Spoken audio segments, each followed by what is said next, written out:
नमस्कार प्रिय मित्रों, बहुत बहुत स्वागत है। आज अद्भुत दिन है और हम देख रहे हैं आनंदी दीदी सबसे पहले आकर बैठ जाती है मुस्कुराते हुए वीडियो चालू करके। आनंदी कौठेकर, तुम्ही थोडं माईक सुरू करता का? हो सर, हो. मी नमस्कार सर. नमस्कार. मी तुम्हाला काल काल पण बघून मला खूप छान वाटलं. हो हो हो हो. तुमचा व्हिडिओ बंद झाला का? नाही, चालू आहे सर, एक चालू आहे मिनिट, ना, व्हिडिओ चालू मी आहे. तुम्हाला घेतो याच्यावरती ओके शेअर मध्ये. ओके एक minute, add spotlight. Okay okay sir. ठीक है ठीक है. मी मित्रों, जैसे ही मैं कोई महाराष्ट्रियन व्यक्ति नमस्कार. का नाम देखता हूँ ना, मेरे भीतर से मराठी बोलने की एक्झॅक्टली. इच्छा हो जाती मी है. महाराष्ट्रीयनच आहे. हाँ. मी नवी मुंबई नेरूळमध्ये, वाशी, वाशी मध्ये आहात वाशी तुम्ही? वाशीमध्ये राहते मी आणि अच्छा. तेरणा इंजिनिअरिंग कॉलेजमध्ये मी असिस्टंट प्रोफेसर आहे. वा वा वा. सध्या ऍडमिशन प्रोसेस सुरू आहे, त्यामध्ये मी आहे. मला थोडा वेळ मिळतो तेव्हा मी मध्ये मध्ये ऐकते नहीं, सर, but कारण you have been probably finding. most sincere in keeping the video on. And Exactly. today we will like to listen your feedback, today's sessions, and my dear friends, all of you. I can see only Thank 32 guys are here in the room. मैं कभी कभी सोचता हूँ कि मैं इतनी भाग दौड़ करता हूँ, इतने बड़े बड़े लोगों को इस पोस्टर की तरफ अगर आप नजर डाले तो ये इतने बड़े बड़े लोग हैं. शिवानी दीदी, माय गॉड, एवरीबॉडी नोज. माननीय कुलगुरु सुरेश साहब, हमारे कुलगुरु Exactly. बहुत बड़े व्यक्ति है. आलोक जी, इनकी 1 लाख की फॉलोइंग है. सही है अरे सर. गुरु जी, पवन गुरु जी को अगर आप सुनेंगे देखेंगे तो वो इतनी बड़ी जाइजेंटिक फिगर है, उनके लाखों शिष्य है. Yeah, we are और really blessed sir, really. अच्छा, हमारे जो ये भाई साहब है जो कल बोले रेकी पे, एनके शर्मा जी, आपको पता है 5000 लोगों को स्टेडियम में इन्होंने रेकी सिखाई, वो भी फ्री, जिसमें हेमा मालिनी जी स्वयं उपलब्ध थी पर्सनली. Yes sir, yes, बताइए. yes, yes. और ये मेरी सोलमेट है. इतने बड़े लोगों में मेरे लिए ये बहुत बड़ी है, क्योंकि मेरे लिए ये मेरी सोलमेट ही नहीं है, मेरी स्पिरिट गाइड भी है, डॉक्टर मीना अग्रवाल. ये अपने आप में बहुत, she is a big signature in international Reiki field, past life regression therapist. The next person who spoke yesterday, इनका सेशन कल थोड़ा सा डल रहा, क्योंकि वो topic is so Exactly. complicated that 2 hours you cannot make justice to it, but he has fairly well. And when he speaks, his one session cost 5,000 rupees online, है ना. These are what we did yesterday. Today आशीष भैया हमारे सामने है. Yes. इतने प्यारे trainer है.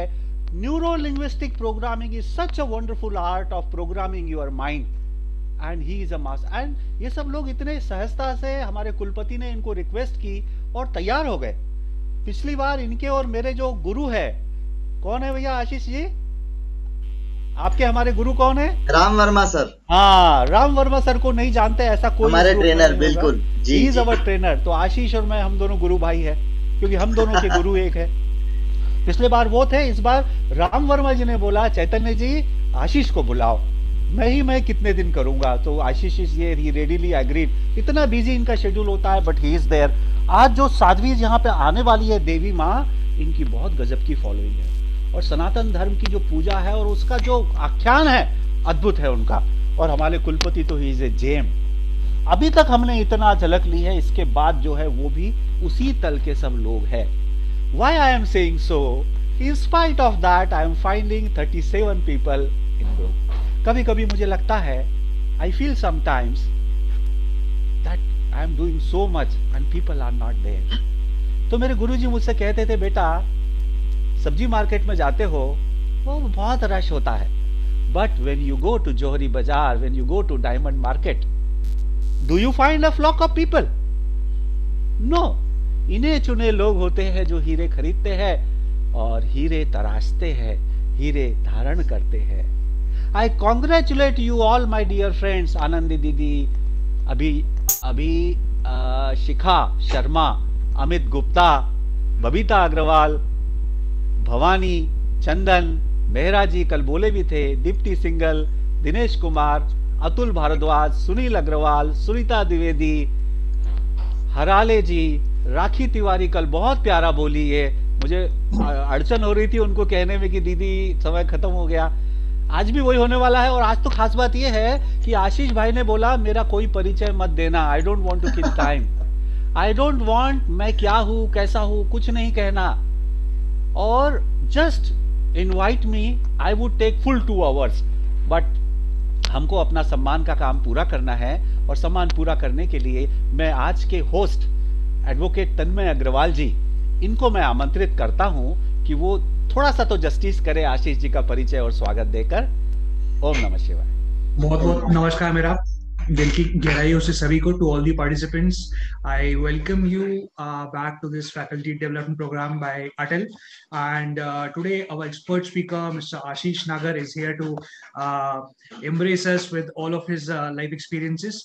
So just to mention a brief about him, he is a neuro-linguistic programming transformational and wellness coach. Dr. Ashish Nagar is trained under and is associated with the best Indian neuro-linguistic trainer, Mr. Ram Verma ji. He has helped many coaches and to create their outcome, and has helped many people overcome depression, suicidal tendencies, and other psychosomatic problems, and lead a fulfilled and focused and productive life. Dr. Ashish is a physiotherapist by profession since 2001, and has staged many national platforms and has conducted many skill development workshops. But during his work, Dr. Ashish realized that most physical problems were somewhere connected to the psychosomatic origins and mind-body related causes. This motivated him to get trained in neuro-linguistic programming, and he got interested and educated him with international teachings of various people who have mastered these techniques. Some of whom are Dr. Joe, Dr. Imran, Dr. Bruce Lipton, Louis Hay, Dr. Deepak Chopra, and connected them with neuro-linguistic programming for wellness. Dr. Ashish is a certified NLP coach since 2018, and he has been a guest writer in many blogs. And Dr. Ashish specializes in working on developing coaching mindset and blueprint of coaching programs for the coaches who wish to develop their careers as a coach. He has also been involved in training people with NLP, as well as rehabilitating many post-COVID anxieties and people with other health problems as well. He has over 41,000 active enrollments in his courses in Udemy, with a total of 72,000 students enrolled so far. We once again welcome you, sir. And thank you so much. Thank you so much, Tanmay ji, for the honorable introduction. Why I never wanted to have an introduction, because I mean that these 2 hours are for the participants. And I want to devote this 2 hours to you people who are taking out time and attending these sessions. You can know about me later on also. आप मुझे search कर सकते हैं, आप Google पे search कर सकते हैं. You can find me anywhere. If you are getting connected in this platform, we'll get connected anywhere or somewhere else, anytime. And if it is our requirement, if our vibrations match, if I will be the source who can help you to go to the next level, we will get connected. But these 2 hours, I was most interested to give you something that you will.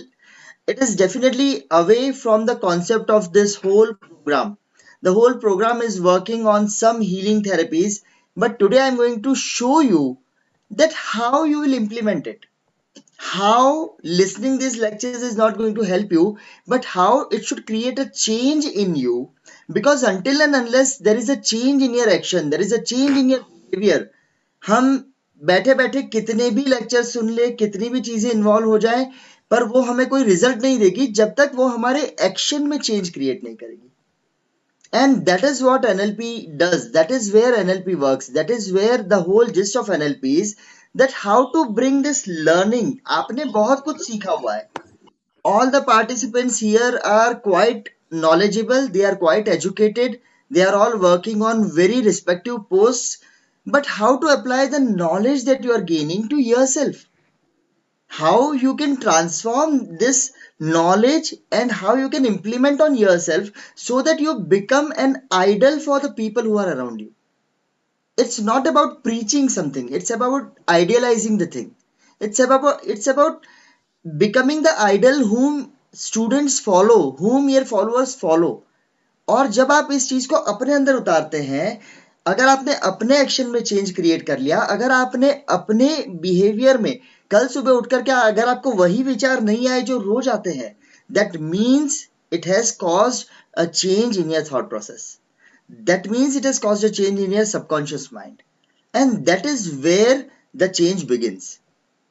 लोग बोलते हैं change begins from with in, कोई अपने आप को change नहीं करना चाहता। सारी दुनिया में लोग कंप्लेन करते हैं ये सही नहीं है, ये सही नहीं है। मैं इसमें बहुत टाइम नहीं लूंगा क्योंकि मुझे बहुत सारा डिस्कस करना है, and I really want you to give the gist out of this talk, and today's session will be mind storming for you, I guaranteed. क्योंकि ये जो कॉन्सेप्ट्स मैं ला रहा हूँ, ये कॉन्सेप्ट्स नॉर्मल कॉन्सेप्ट्स नहीं है, कोई इनको डिस्कस नहीं करता। लोग डरते हैं अगर आप जग गए तो प्रॉब्लम हो जाएगी। मुझे कोई डर नहीं है कि आप जग जाओगे, तो मैं चाहता हूं कि आप जगो। आप ये वर्कशॉप क्यों अटेंड कर रहे हो वो आप समझिए, इसमें से क्या आप अप्लाई करोगे आपकी लाइफ में, इस पूरे एफडीपी प्रोग्राम में से, ये आपको डिसाइड करना है। Nobody else will decide this for you. And if you want to see a new you after 1 year in the next FDP program, you have to start implementing the things. And I am going to tell you how you can implement this. That is my job for today. That's it. उनसे बात करो, उनको बोलो So if university आना है 12:30 बजे। the board gives me the permission, I'll start with my presentation as soon as the permission is granted by Chaitanya sir. I'm thankful to Chaitanya sir, the MCU board, for giving me this chance that I can come on a surface. And हमारे sir ने हमें यही सिखाया, हमारे mentor ने, कि लोगों की लाइफ में वैल्यू ऐड कीजिए। क्या बात है, बहुत बढ़िया। जब आप वैल्यू ऐड, कल ही पहले ही दिन शिवानी दीदी ने बोला कि भाई भगवान का हाथ ऐसे बताया हुआ है, यस यस। ऐसे नहीं बताया है। हम लोग ऐसे आते ही नहीं हैं, हम बस ऐसे ऐसे घूमते रहते हैं दुनिया में, और इसीलिए हम कभी भी गिविंग एंड पे नहीं आते। जी जी। मैं चाहता हूँ कि let us come on the giving end now, and taking this opportunity. I am thankful to sir, I am thankful to बहुत बढ़िया। KG Suresh sir for inviting me, for Chaitanya sir for approaching me for the same and giving me this chance, and I hope I could create some dent in your thinking process today. I would like to do that. बहुत बढ़िया, thank you very much, बहुत बहुत सुंदर। And you have given me permission to talk, dear Ashish sir. This is the right time when I am here to welcome the chairperson of today's.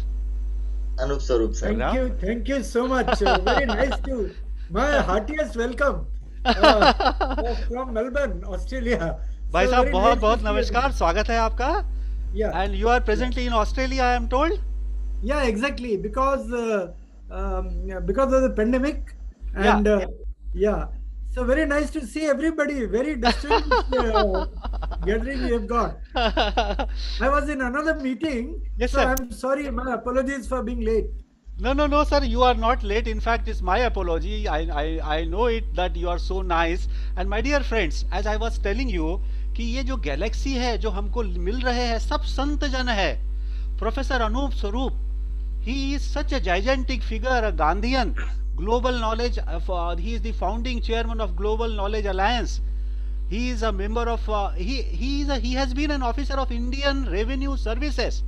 He has been a commissioner in the government of India. He has been the founder, vice chancellor of a university called Bhopal, Jagran Lake City University in Bhopal. In addition to that, he has been vice chancellor to Shobit University and so many places in United Nations.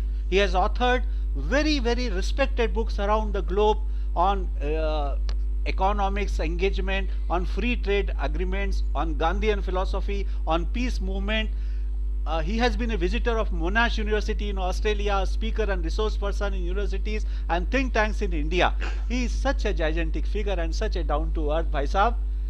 Sir, I'm your generous introduction is too kind. I do not deserve, and it's really in a galaxy of such luminaries who are here. I Yes, feel small, and I can. My friend KG Suresh is also there, is it? Yes. Most welcome, sir. So Tanmay here. We share an amazing connection, and there's no introduction that can extend the humongous works that have been done by you, sir. We once again welcome you, sir. Yeah, Tanmay had a Thank you so fortune much, to sir. work in the university where Professor Swaroop has been the vice yes. chancellor. I know him, of course. Yes, I know him. And let me tell you, Professor Swaroop.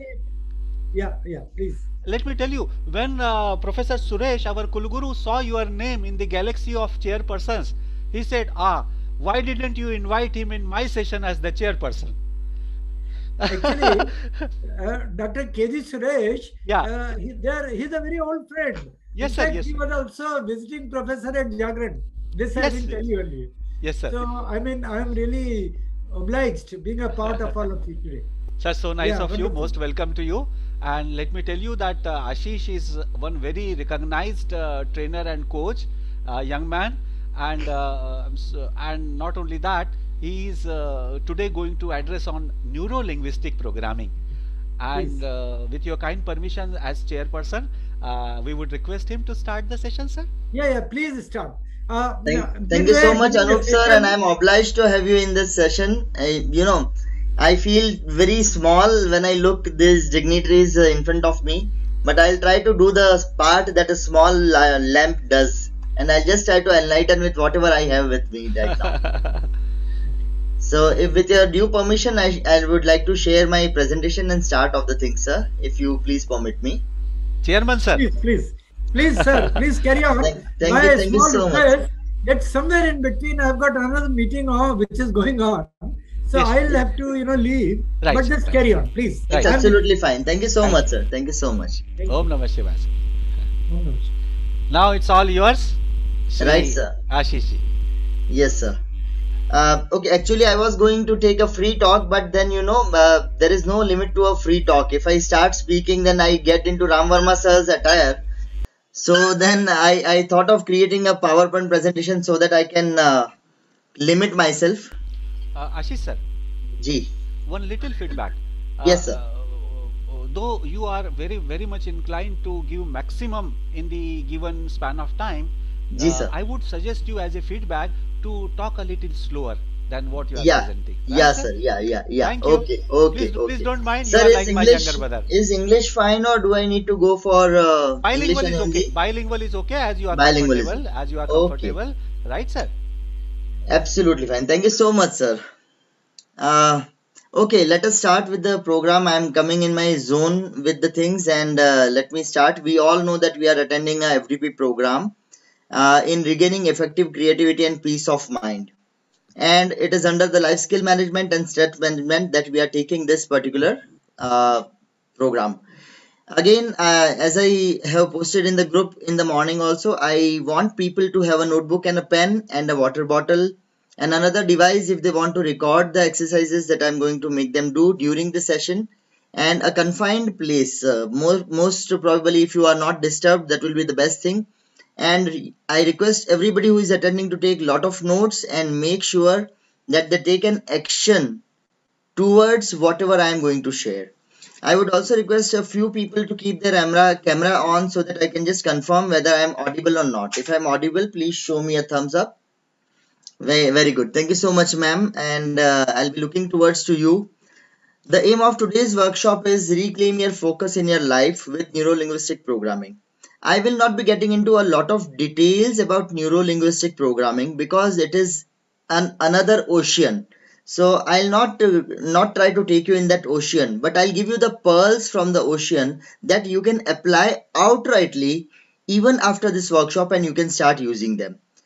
Face your life with clarity of purpose and firework confidence. What is firework confidence? We'll discuss on this also.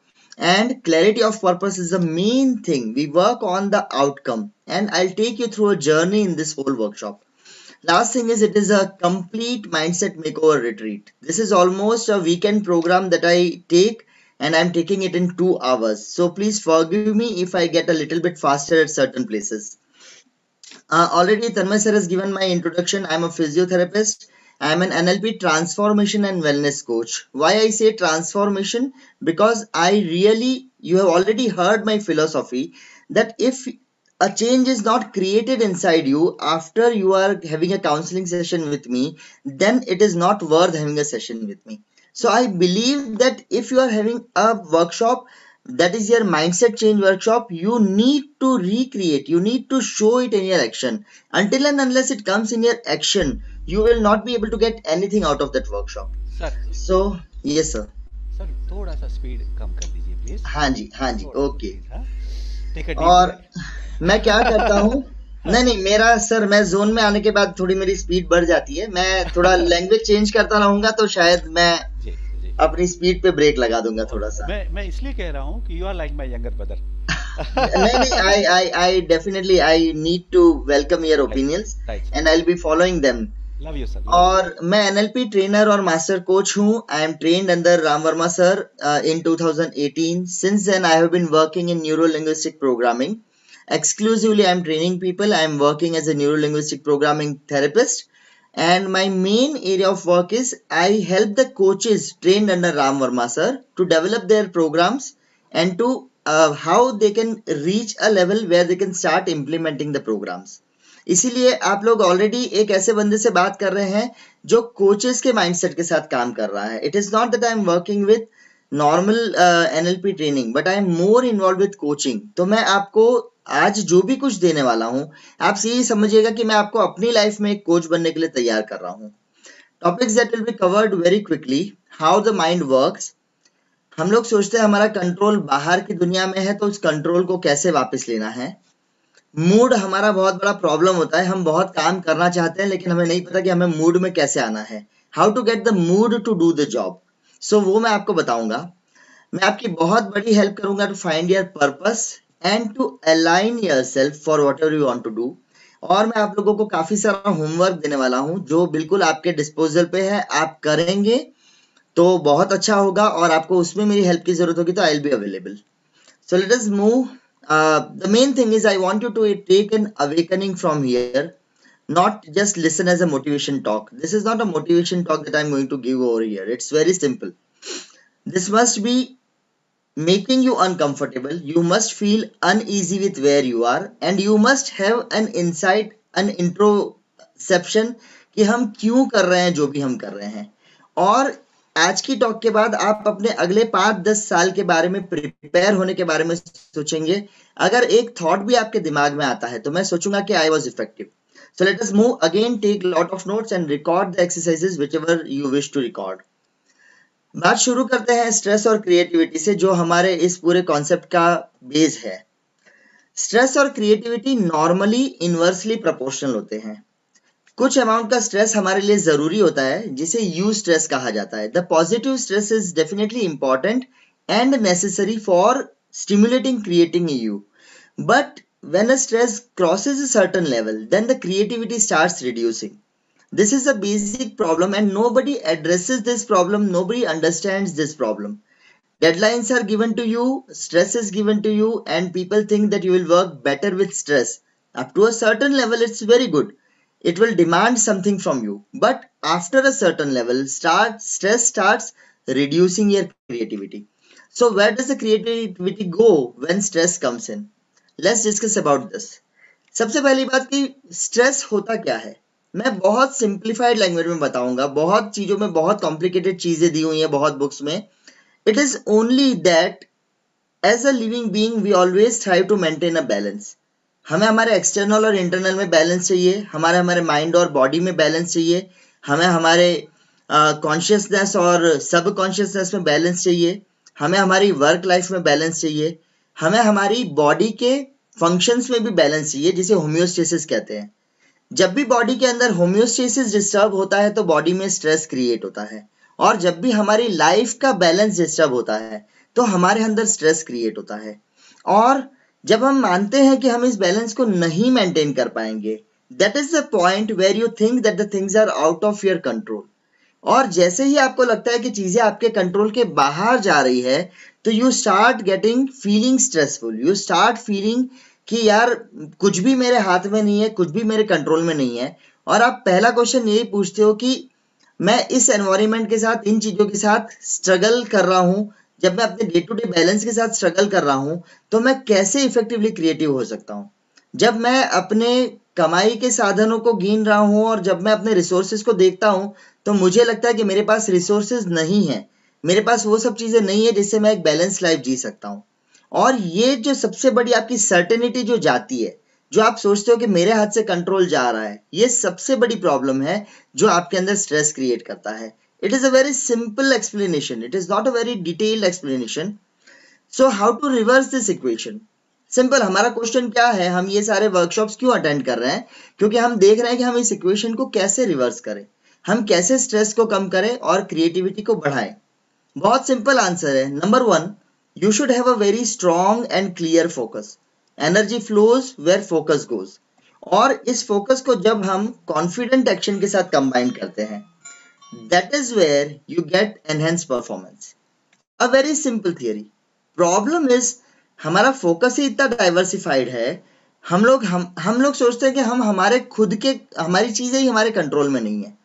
और जब हम ये control बाहर दुनिया को दे देते हैं, जब हम ये कंट्रोल अपने एनवायरनमेंट को दे देते हैं, अपने आसपास के लोगों को दे देते हैं, इसे कहते हैं लर्न्ड हेल्पलेसनेस। हमें सिखाया गया है कि आप लोगों के बिना, एनवायरनमेंट के बिना कुछ भी नहीं हो।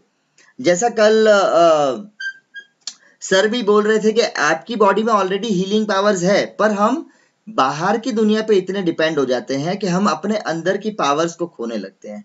अब किस तरह से इनको वापस लाया जाए? कंट्रोल कहाँ पे है? आप मुझे कहोगे, people will tell me, I am already doing what I think I am doing the best. I am already in these circumstances doing what I can do best. How can I get the control to be? Then people will tell कि भाई मेरे साथ जो आदमी है वो change होने को तैयार नहीं है, मेरे साथ जो स्टाफ है वो चेंज होने को तैयार नहीं है, मेरे बॉस चेंज होने को तैयार नहीं है, my spouse is not ready to change. And then we even go to curse the government, the leaders, the rules, the regulations, the way the India is going. So we blame each and everything that comes in our mind for we are not successful or we are not in balance. I want to do my responsibilities, but some things, मेरी जो जिम्मेदारियां हैं, मेरी जो liabilities है, वो मुझे मेरे मन की चीज नहीं करने देती। और मन की चीज का मतलब ये नहीं है कि अभी किसी को आपने बोल दिया मन की चीज करनी है तो जाकर के किसी का खून कर देगा, नहीं। We are talking about the life you want to live. You have a dream, you have something, but you are just caught up in these things कि मेरी बीमारियां मुझे नहीं करने देती, मेरी इनकम इतनी नहीं है कि मैं अपना एक साइड हसल शुरू करूं, मेरा स्पाउस मुझे कोऑपरेट नहीं करता, मेरी सोसाइटी मुझे अलाउ नहीं करती, मेरी फैमिली मुझे सपोर्ट नहीं करती। कितने सारे बहाने हम लेकर के बैठ जाते हैं और हम ये सोचते हैं कि हमारा कंट्रोल हमारे बाहर है। तो आज मैं आपको बताना चाहता हूं कि आपका कंट्रोल आपके पास कैसे आ सकता है। और इसकी शुरुआत मैं करूंगा कि एनएलपी एक ऐसा साइंस है। It is a science based on psychology and field of psychiatry. It has been developed on the basis of psychology and psychiatry and communication. और न्यूरोलिंग्विस्टिक प्रोग्रामिंग ही एक ऐसी चीज है जो आपका कंट्रोल आपको दे सकती है। कैसे? न्यूरोलिंग्विस्टिक प्रोग्रामिंग में 3 वर्ड होते हैं। पहला वर्ड है न्यूरो, उसका मतलब है आपकी न्यूरोलॉजी। बचपन से जब से आपका जन्म होता है तब से हम लोग जो भी कुछ इस शरीर में स्टोर कर रहे हैं, we are storing it through our neurology. And how we are storing it? With the help of language और communication. Communication with the outer world as well as communication with the inner world. And ये इस communication से क्या होता है? हमारी एक conditioning होती है, हमारी एक programming होती है। The 4 agreements book में उन्होंने लिखा है कि ये आपका domestication किया जाता है। आपको domestication word आप समझते हैं, जब हम कोई pet लेकर के आते हैं घर पे और उसे train करते हैं तो उसे domestication कहा जाता है। तो न्यूरोलिंग्विस्टिक प्रोग्रामिंग में प्रोग्रामिंग का मतलब है कि आपको सोसाइटी में डोमेस्टिकेट किया जाता है इस सोसाइटी के अकॉर्डिंग रहने के लिए। तो न्यूरोलिंग्विस्टिक प्रोग्रामिंग क्या है? It is a science of reprogramming your neurology with the use of language और communication with yourself. The first communication we make with somebody is ourselves, and what we forget is कि हम अपने आप से क्या communicate कर रहे हैं।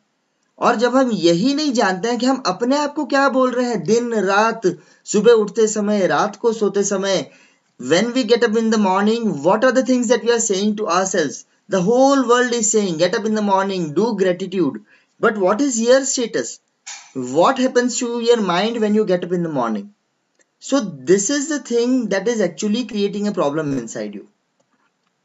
Now let us understand how our mind processes the information and how we can influence our achievement, our life by this information. इसके लिए मैं आपको कुछ बेसिक प्रिंसिपल्स एनएलपी के बताऊंगा जो आपको याद रखने चाहिए। पहला प्रिंसिपल है कि हर जो एक्सपीरियंस आपकी लाइफ में हो रहा है उसका एक स्ट्रक्चर है। दूसरा, हर आदमी इस दुनिया में, everybody respond to the world according to their map of the world, according to their perception of the world. And if one person can do anything, anyone can learn और डू दैट थिंग। ये 3 principles अपने आप आपके पास लिख के रख सकते हैं। मेरे हैंडआउट्स में भी मैंने ये प्रिंसिपल्स दिए हैं, आप वहां से भी शेयर कर सकते हैं। ये प्रिंसिपल्स कैसे अफेक्ट करते हैं मैं इसकी डिस्कशन करूंगा। तो आज मैं आपको बताता हूं कि आप अपना सबकॉन्शियस माइंड कैसे यूज करें। देखिए, जितने भी अभी तक के ट्रेनर्स यहाँ पे हमारे साथ जुड़े हैं, सब आपको कहते हैं कि आप पॉजिटिव होइए, आप अपने आप को पॉजिटिवली ट्रेन कीजिए, आप अपने माइंड को पॉजिटिवली ट्रेन कीजिए, आप अपने एक्शंस को ट्रेन कीजिए, आप अपने आप हीलिंग को बुलाइए अपने पास, आप ग्रेस को बुलाइए अपने पास। पर ये सब हमारे पास आता कैसे है, कैसे हम दुनिया को रिसीव करते हैं, कैसे हम दुनिया को परसीव करते हैं, ये यहाँ पे समझना बहुत जरूरी है। और इसी का नाम माइंडसेट होता है। माइंडसेट क्या है? Mindset is a fixed state of mind, एक ऐसा स्टेट ऑफ माइंड जिसमें आप कंटिन्यूअसली प्रोडक्टिव रह सको। जब आप कंटिन्यूअसली प्रोडक्टिव रह सकोगे तो आप वो सब कुछ हासिल कर सकोगे जो आप हासिल करना चाहते हो। So you should be in a position to control your mindset. हम हमारा कंट्रोल दूसरों के हाथ में क्यों दें? किसी ने कुछ बोल दिया और हम जरा सी देर में हमारा माइंडसेट हमने बिगाड़ लिया, हम फैल गए, हमारा दिमाग खराब हो जाता है, हम सिर पकड़ के बैठ जाते हैं, हमें टेंशन होने लगती है। कोई कुछ कमेंट कर देता है, कोई आपके फेसबुक पोस्ट पे अगर आपको लाइक नहीं मिलते हैं, इंस्टाग्राम पोस्ट पे लाइक नहीं मिलते हैं, हम लोग टेंशन में आ जाते हैं। अगर आपको कोई एक कमेंट आपकी फोटो पे गलत कर देता है, आप स्ट्रेस में आ जाते हैं। आपने आपका कंट्रोल बाहर दिया हुआ है, इसीलिए हम बात बात में बिदक जाते हैं। We just get disturbed from our mindset. If you are doing something, if you are attending this lecture और पीछे से आपका बच्चा आकर के अगर कुछ बोल देगा तो आप यहाँ पे तो मुस्कुरा रहे हो स्क्रीन के ऊपर, पर पीछे से आपका फेस कैसा होगा? समझ में नहीं आया तो मैं लेक्चर अटेंड कर रहा हूँ। See how easily you lose your mindset. This is what we are doing and this is what is happening with us. कि यार you don't understand, I am doing a serious lecture, you are disturbing me in between. So ये कैसे हम ये control को नहीं खोएं, उसके लिए समझना ये जरूरी है कि कैसे हम अपने माइंडसेट को बनाते हैं। So let's move to that very quickly. State का मतलब क्या होता है? जब हम माइंडसेट या स्टेट की बात करते हैं तो नॉर्मल आदमी उसे मूड कहता है, क्रिकेट में उसे फॉर्म कहा जाता है कि भाई वही धोनी है, किसी एक मैच में वो बहुत बढ़िया परफॉर्म करता है, किसी एक मैच में वो फर्स्ट बॉल पे 0 पे आउट हो जाता है, तो हम कहते हैं वो फॉर्म में नहीं है। सेम चीज म्यूजिक में ग्रूव कहा जाता है, जो म्यूजिक में एक रिदम आती है उसे ग्रूव कहा जाता है। कॉर्पोरेट में इसे जोन कहा जाता है और साइकोलॉजी में इसे फ्लो कहा जाता है। तो लोग कहते हैं जब आप फ्लो में होते हो, जब आप फ्लो में रहते हो तो आप ज्यादा परफॉर्म कर सकते हो। सो let us understand what is this state and how it is created, because my mentor has taught me that anything you are doing from a state and you are doing it to achieve another state. आप अभी एक state में है जहां आपको लगता है कि आप स्ट्रेस में हैं, आप या किसी टाइप की तकलीफ में हैं, आप अभी अपने you are not performing completely or so you are attending this FDP program to change your state from unresourceful to resourceful. कुछ ना कुछ रीजन है। अगर रोड के साइड पे एक कुत्ता एक कोने से रोड की दौड़ के दूसरे कोने पे भी जाता है तो उसे कुछ ना कुछ खाने की चीज दिखती है, तब वो गाड़ियों के बीच में से दौड़ के जाता है, अपने आप तो नहीं जाता। चींटियां भी अपने आप आपके घर में नहीं घुसेगी, अगर आप एक मीठा बाहर छोड़ दोगे तो चींटी आएगी। तो you are always looking for a desired state from your present state, और हम लोग स्टेट से स्टेट में ही जीते हैं। बस ये है कि कंट्रोल बाहर होने से अनरिसोर्सफुल स्टेट बढ़ जाते हैं, रिसोर्सफुल स्टेट कम हो जाते हैं। Let us get into this. हम सबको पता है कि हम इस विश्व को अपने अंदर रिसीव कैसे करते हैं, यही बेसिक थियरी है। हम इन 5 इंद्रियों से विश्व को रिसीव करते हैं। The one is your vision, second is your auditory, whatever you are listening, third is your kinesthetic, whatever you are feeling, and there are 2 sub parts of kinesthetic. One is the smell and other is the taste, but we will be focusing on the visual, the auditory and the kinesthetic sense because these are the 3 main senses. छोटा बच्चा अपने माँ को, अपने बाप को कैसे realise करना शुरू करता है when he is 6 months old? By looking at them, by listening their sounds and by touch. जैसे ही वो किसी ऐसे हाथ में जाता है जिसको वो नहीं जानता है, he starts reacting to it. So आप चाहे कुछ भी दुनिया में कर रहे हो, but you are receiving the world from only and only these 5 senses and mainly by these 3 senses. The one is the visual, जो भी आप देख रहे हैं, what you are looking at, the auditory, that you are listening, and the kinesthetic. इनके कुछ parts है कि ये विजुअल इंटरनल भी होते हैं, एक्सटर्नल भी होते हैं, मैं वो भी आपको बताऊंगा। कल किसी ने क्वेश्चन पूछा था कि क्या सबकॉन्शियस माइंड रियली एग्जिस्ट करता है, मैं उसे सबकॉन्शियस बोलूं, अनकॉन्शियस बोलूं या मेटा कॉन्शियस बोलूं। मेटा का मतलब होता है बियॉन्ड कॉन्शियसनेस। जितने भी लोग यहाँ बैठे हैं, मैं आपको बोलता हूं कि just assume that right now sitting here, you just assume that you are going into your kitchen and you are opening your refrigerator and you are looking if there is a lemon inside your refrigerator, and you are taking out the lemon from the refrigerator. You are taking a knife, you are cutting the lemon, and now you are putting it in your mouth and squeezing it in between your mouth. क्या हुआ? क्या कितने लोगों को taste आ गया? Is there anybody who can tell कि भाई हाँ मुझे तो लेमन का टेस्ट भी मुंह में याद आ गया? आप अभी कॉन्शियसली मेरे सामने बैठे हैं, कॉन्शियसली आप मुझे सुन रहे हो, कॉन्शियसली आप मुझे देख रहे हो, कॉन्शियसली आप मुझे समझने की कोशिश कर रहे हो, लेकिन जब मैंने ये स्टोरी आपको सुनाई तो आपके माइंड में इसकी इमेज क्रिएट हुई, आपके माइंड में। That means there is something beyond the conscious, there is something जिसमें ये इमेज क्रिएट हुई। देयर इज समथिंग, अगर मैं आपको बोलूं कि भाई आपको याद आ रहा है एक लाल कलर का ऐसा एम साइन, सबको याद आ जाएगा कि लाल कलर का ऐसा बड़ा एम साइन जिसके बाहर एक वो पुतला बैठा होता है, वो क्या होता है? आप मेरे सामने बैठे हो, मुझे देख रहे हो, मुझे सुन रहे हो, लेकिन जैसे ही मैं ये बोलता हूं आपको मैकडॉनल्ड्स याद आ गया, और यहां तक कि एम्बियंस याद आ गया, उसका म्यूजिक याद आ गया, और उसके बर्गर की लिस्ट भी याद आ गई, और शायद किसी को टेस्ट भी आ गया होगा मुंह में। This is your Meta consciousness and which is continuously working underneath your consciousness. This is the subconscious. लेकिन ये सबकॉन्शियस प्रोसेस कैसे कर रहा है? बहुत सिंपल तरीका है, हम सब कुछ रिसीव कर रहे हैं VAKOG से, that is visual, auditory, kinesthetic, olfactory and gustatory. Olfactory मतलब स्मेल, गस्टेटरी मतलब टेस्ट। जैसे ही हम इन चीजों को रिसीव करते हैं तो ये आपकी बॉडी में इनपुट का काम करता है। इस मॉडल को थोड़ा गौर से समझिएगा, हो सकता है कुछ लोगों को बोरिंग लगे, लेकिन अगर आप इस मॉडल को समझ जाओगे, मैं गारंटी देता हूं जितने भी लोग अभी यहाँ पे प्रेजेंट है, जितने भी लोग अभी रूम में प्रेजेंट हैं, you will be able to change your life at your will if you just understand this model. This is the base of neuro linguistic programming. इससे ज्यादा न्यूरो लिंग्विस्टिक प्रोग्रामिंग में कुछ भी नहीं है। तो यहाँ पे एक इवेंट 1 क्रिएट हुआ। मैं आपको इवेंट 1 का एग्जांपल देता हूँ। हम लोग सब यहाँ बैठ करके we are attending this particular conference. आपको सडनली रोड पे से आवाज आती है और आप खिड़की में से देखते हो किसी का एक्सीडेंट हो गया। You see that there is an accident taking place on the road and you get back to the seminar and you are attending the seminar. एक इवेंट हुआ कि किसी का एक्सीडेंट हुआ।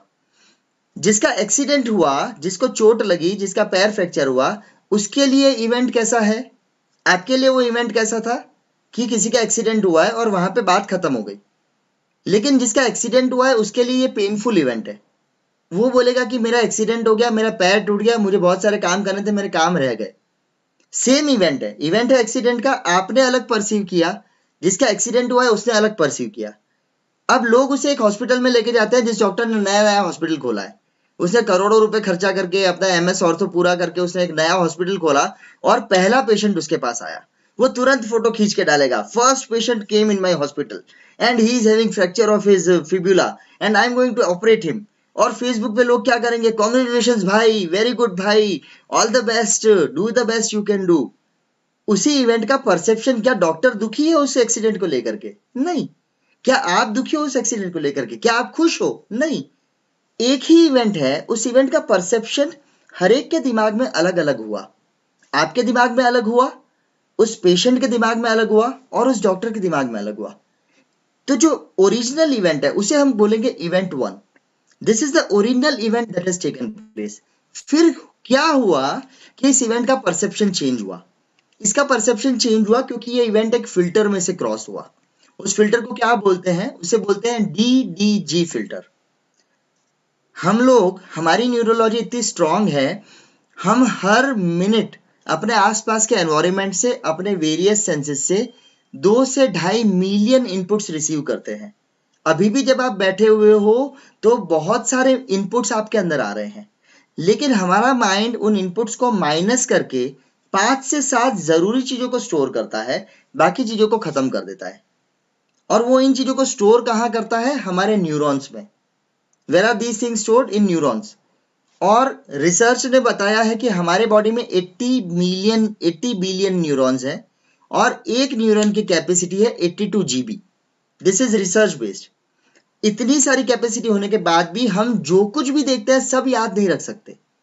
तो पहला फिल्टर काम करता है डिलीशन का। आप घर से गाड़ी लेकर के निकले, मार्केट में जा रहे हैं, बहुत सारी बिल्डिंगें देखते हो, बहुत सारी गाड़ियां देखते हो, you are looking at too many two wheelers, you are looking at so many cars, so many people.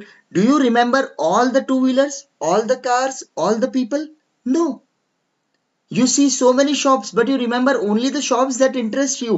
You don't remember every shop on the lane.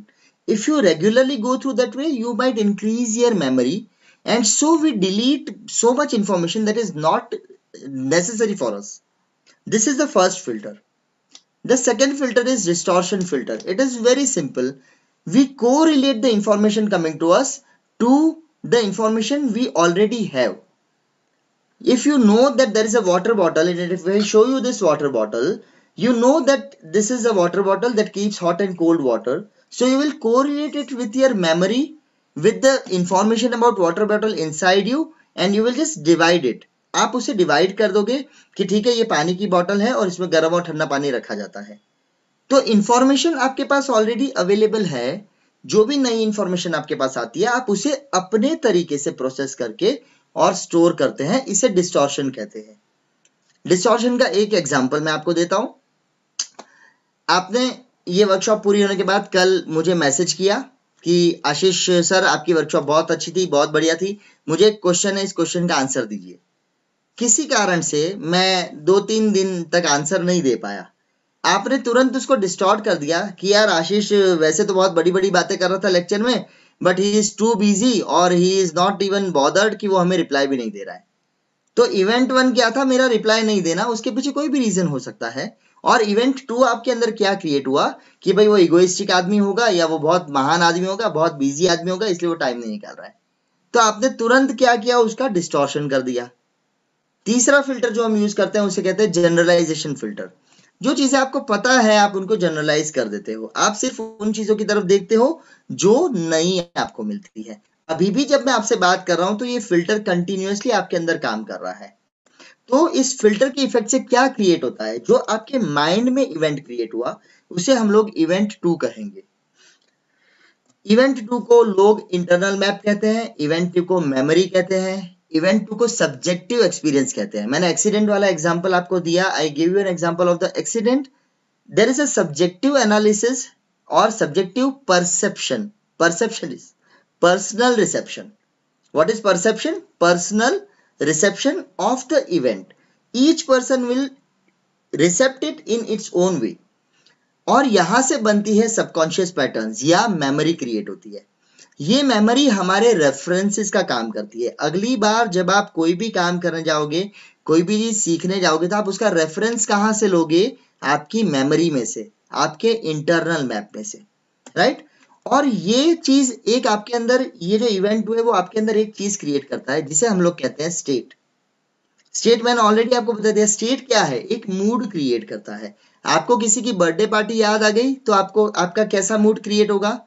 You will have happy feelings.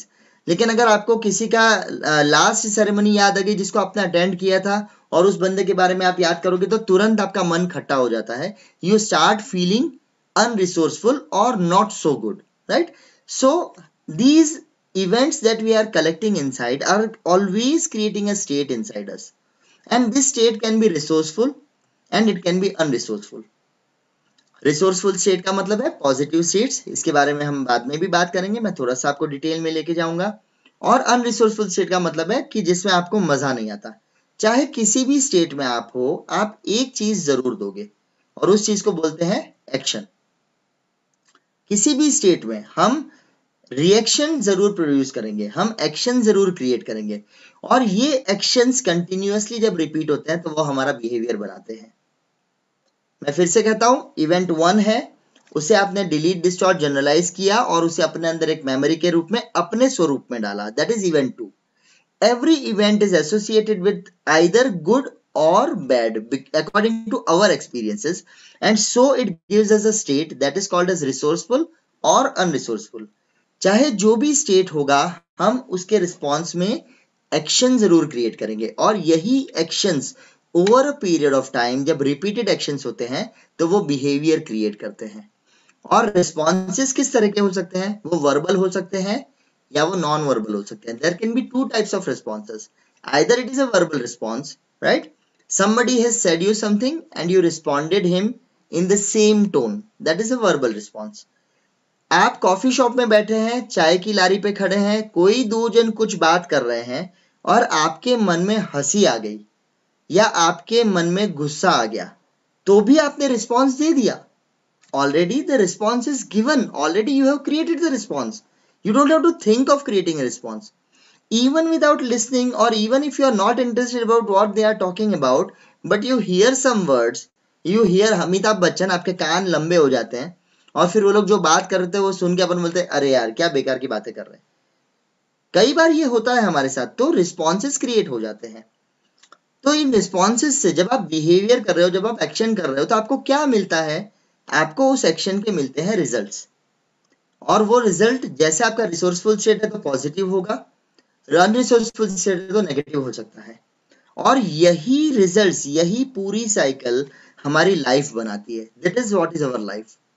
And either we are living a desired life where we are having complete health, where we are having the wealth we want, where we are having the relationships we want, or we are living an undesired life which is giving us illness, instability, miseries, pains and problems.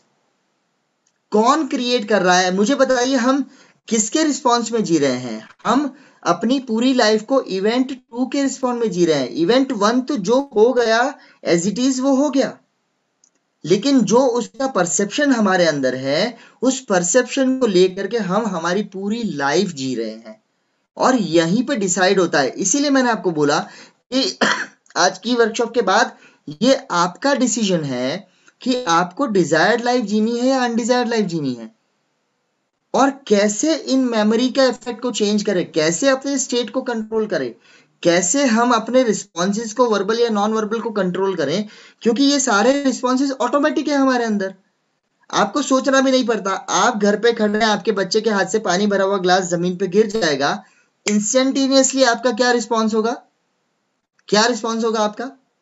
और क्या आप ऐसे भले ही कितना ही मुझे याद है, मैं एक प्रवचन में बैठा हुआ था और बाबा जी ने बोला कि बच्चों क्रोध नहीं करना चाहिए, और एक शिष्य ने सामने से पूछा गुरुजी क्या नहीं करना चाहिए?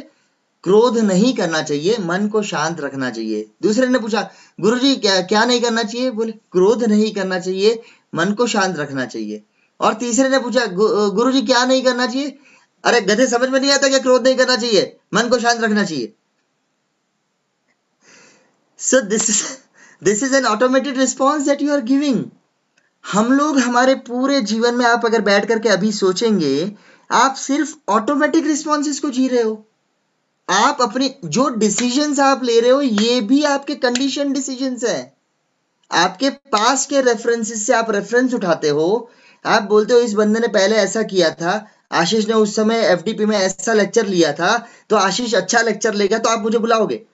आपको लगेगा आशीष ने बहुत बोर किया था, बेकार आदमी है, कुछ समझाता नहीं है, फालतू चीज बोलता है, तो आप मुझे नहीं बुलाओगे. कैसे डिसीजन आएगा? और होता क्या है, जब हम चेंज अपने अंदर शुरू करते हैं, समझिएगा इस बात को, आप बोलोगे मैंने अपने आप को बहुत चेंज किया, लेकिन सामने वाला नहीं बदलता, क्योंकि सामने वाला आपको उसी विंडो में से देख रहा है, परसेप्चुअल विंडो में से. आपका चेंज उसको दिखने के लिए समय. मैं जब फिजियोथेरेपिस्ट से एनएलपी थेरेपिस्ट में कन्वर्ट हुआ, 1 साल मेरे पेशेंट्स को, मेरे पेरेंट्स को, मेरे रिलेटिव्स को रियलाइज करने में लगा कि ये बंदा बदल गया है जब उनकी कंसेप्चुअल विंडो चेंज हुई. हम इसी परसेप्चुअल विंडो में से दुनिया को देख रहे हैं और दुनिया इसी परसेप्चुअल विंडो में से हमें देख रही है. हम अपने एक्शंस कर ही नहीं रहे हैं. इसी को रॉबिन शर्मा ने हाइपोफ्रंटलिटी कहा है. इसी को रॉबिन शर्मा बोलते हैं कि आप ऑटोमेटिक लाइफ जी रहे हो. तो हम एक चीज को समझें कि हमारा पूरा जीवन सिर्फ 3 चीज से रिलेटेड है. पहला है रिसेप्शन. जो भी कुछ हमारे आसपास हो रहा है, हम VAKOG से उसको रिसीव कर रहे हैं, इवेंट 1 को. फिर हम उसे पर्सनल रिसेप्शन दे रहे हैं, हम परसीव कर रहे हैं और हम उसका एक्शन क्रिएट कर रहे हैं। As simple as that. तो अब मुझे बताइए कि अगर आपको आपके एक्शन चेंज करने हैं तो कौन से लेवल पे आपको चेंज लाना है? You have to change the perception level. Until and unless you change your personal reception, चीजों को आप जब तक बदल के देखना चेंज नहीं करेंगे, जब तक आप अपना पॉइंट ऑफ व्यू चेंज नहीं करेंगे, दुनिया में कुछ नहीं बदलने वाला। और मेरी कोशिश आज ये है कि मैं आपका पॉइंट ऑफ व्यू चेंज करूं। ये फिल्टर कैसे बनता है? डिलीट, डिस्टॉर्ट, जनरलाइज फिल्टर बनता है हमारे टाइम स्पेस से, हमारी लैंग्वेजेस से, हमारी एजुकेशन से, हमारी लर्निंग से, हमारे एक्सपीरियंस से, हमारे डिसीजंस से, हमारे वैल्यूज और बिलीफ से और हमारी कंडीशनिंग से। ये हमारा फिल्टर होता है। ये चीजें हमें बताती है कि क्या सही है, क्या गलत है, क्या करना चाहिए, क्या नहीं करना चाहिए, कहाँ पे हाथ डालना चाहिए, कहाँ पे नहीं डालना चाहिए। हमारी एजुकेशन हमें गाइड कर रही है। पर क्या ये सारी चीजें सही है? ये क्वेश्चन हम आगे पूछेंगे कि क्या जो भी इंफॉर्मेशन हमारे पास सही है? क्या जो भी हम जानते हैं क्या वो हमारे लिए सही है या नहीं? With this I come to the end of this session की this particular topic की state क्या होता है? तो any given point of time, state is a sum total of your mind and body. It is a sum total of your 80 billion neurons and 60 trillion cells, जिससे आपकी body बनी हुई है। कंटिन्यूअसली ये इंटरेक्शन चल रहा है, आप चाहे मानो या नहीं मानो। आपको सोचना नहीं पड़ता कि खाना खाने के बाद पचेगा, अपने आप पच रहा है। आपकी बॉडी अपने आप हील कर रही है, आपकी बॉडी अपने आप चीजों को मैनेज कर रही है, आपको सोचना नहीं पड़ता। आपकी न्यूरोफिजियोलॉजिकल प्रोसेसेस हमेशा चलती रहती है। तो बेसिकली स्टेट क्या है? It is a sum total of your thoughts, your emotions and your physical energy. अगर आपके थॉट्स सही हैं और आपके उसके साथ पॉजिटिव इमोशन जुड़े हुए हैं और उसमें आप अगर अपनी फिजिकल एनर्जी डाल देते हो तो आप रिसोर्सफुल स्टेट में आ जाते हो। जहां पे भी ये चेंज होता है हम अनरिसोर्सफुल स्टेट में चले जाते हैं। Let us see what is this. हमने दुनिया से कुछ रिसीव किया, we have received something, ठीक है? हमने रिसेप्शन लिया, रिसेप्शन को फिल्टर से क्रॉस करके हमने अपने माइंड में स्टोर किया। इस स्टोर को हम लोग परसेप्शन कहते हैं। परसेप्शन के कारण क्या हुआ? हमने एक रिएक्शन या एक्शन क्रिएट किया और इस एक्शन से हमें क्या मिला? एक रिजल्ट मिला।